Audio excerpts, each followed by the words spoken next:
Hi guys, welcome to this month's video. This is not the Foodie Friday video, it's the other one.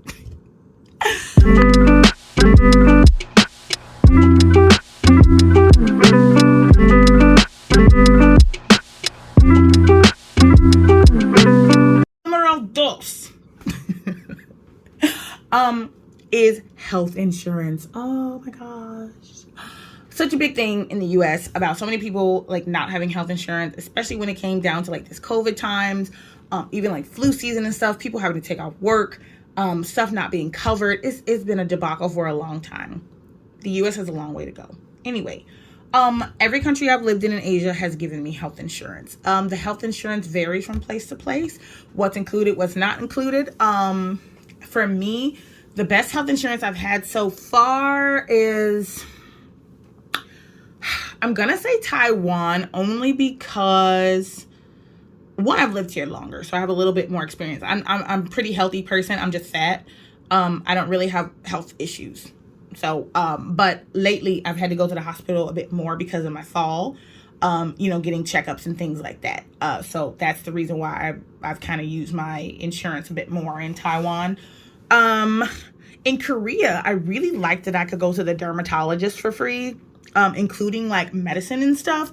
Under my arms, I have very, very small pores. So deodorants that are not natural deodorants, like the ones with the aluminum and whatever, it causes my lymph nodes to swell. And I didn't really know that at first. It's kind of a new development.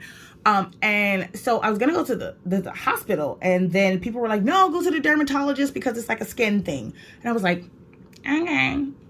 So I went to the dermatologist. He looked at it and he was like, yes, I know exactly what it is. What we're going to do is we're going to dry all that out and, you'll be better. And I was like, okay. He gave me like a super strong vitamin A.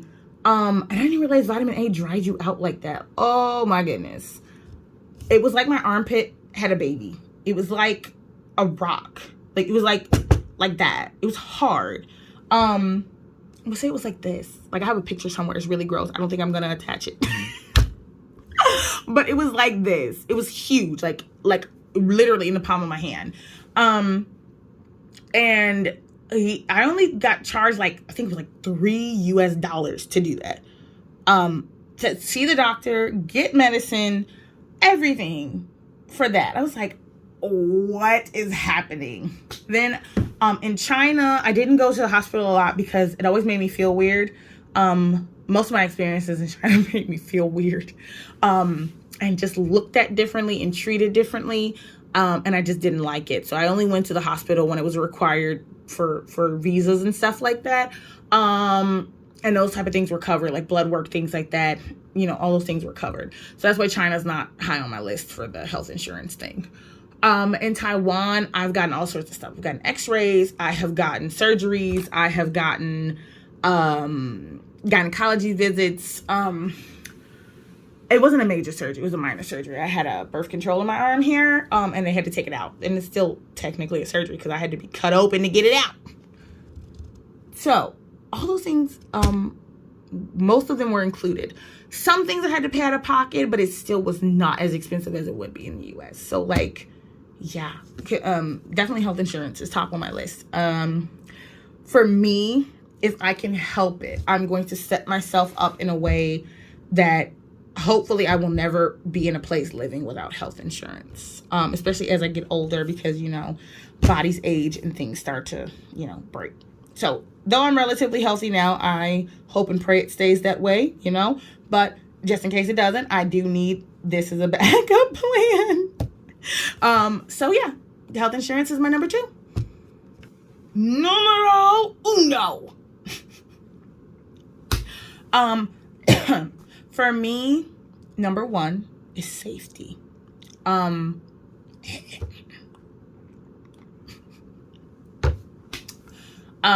For most people in the world, safety is a number 1 concern, whether it's for you or your children, your family, whatever, right? You want to live in a place where you have a peace of mind and you don't have to worry every time you leave the house, or not even when you leave the house. Worry if you're going to sleep. Worry if you need to take a shower. Is your door locked? All these type of things. For me, so I've lived in 3 countries. For me, I have never felt, okay, I have been in danger in these countries. In all 3 countries, something relatively dangerous has happened to me, but not the normal danger. I don't know. I hope I'm making sense. Like, I haven't been robbed or or like shot at, or you know what I mean? Like, this is what I'm thinking of, like in a US sense. So for me, I have not felt like my life was in danger. But I've definitely been in dangerous situations or things that could have become dangerous. And, you know, by whatever is watching over me, whose ever prayers are, you know, putting protection over my life, I got out of those situations. Those are another stories for another story time.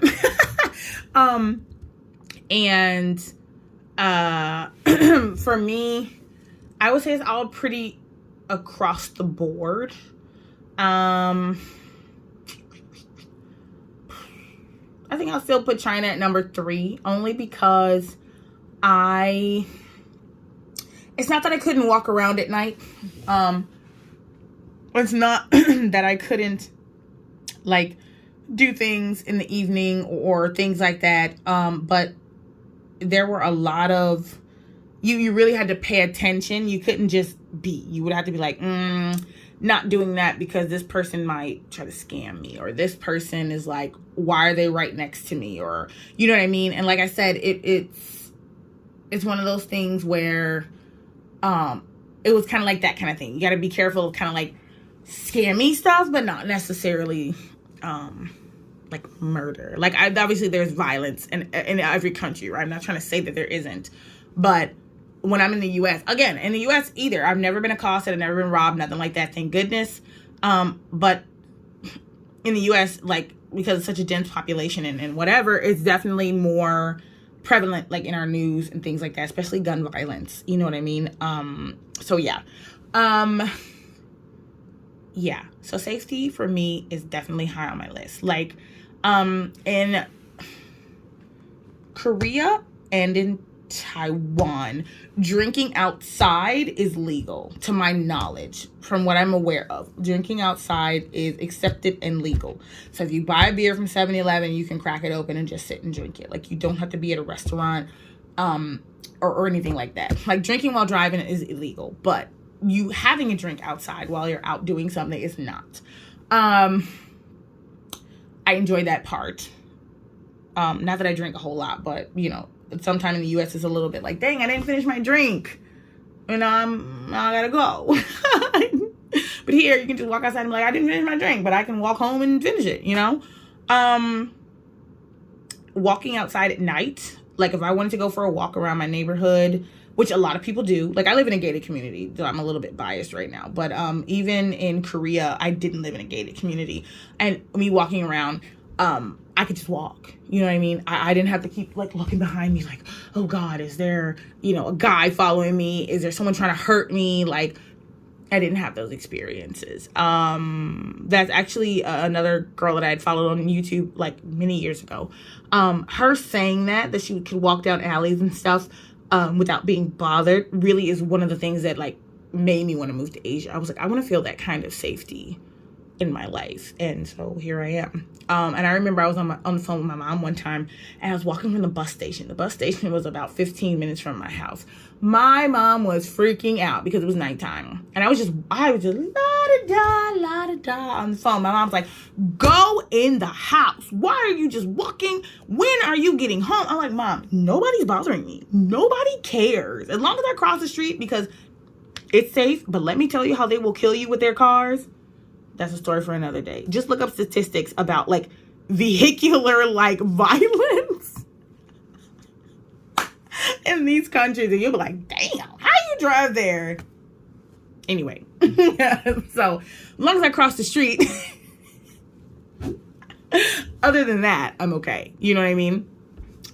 So yeah, that is why safety is number one on my list. And I do feel really safe in like living here in Taiwan. And like living in Korea. And like I said, even though China bothered me in a lot of ways, I never felt like my life was in danger. So yeah.